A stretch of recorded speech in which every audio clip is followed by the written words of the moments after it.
Когда Османский империя, давным-давно, это 13 век я рассказываю, вот османцы, вот этот городок, и там крепостная стена была, хотели взять от Византийской империи, захватывать хотим, короче. Стена большая, двери сильные действительно, открывать наших не смогли. И вот тогда среди турецких солдатов был 500 кыргызских солдат. Только кыргызские солдаты смогли открывать двери, и они все умерли.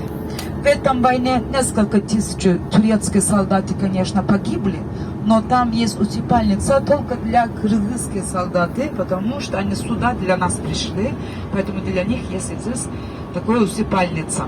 В этом городе Измите. Измит очень популярное место, кстати. И также мы его проехали. Только было темно. Мы залив с вами. Те, кто не спал, может, вы заметили. Мы возле моря ехали. И так как сказать, это залив был. Мы же вчера с вами были в одном заливе. И так как сказать, вот этот залив, который где сейчас проехали, там несколько заводов и фабрики тоже были. Правда, опасно. Сегодня, например, в телевизоре стараются объяснить людей, нельзя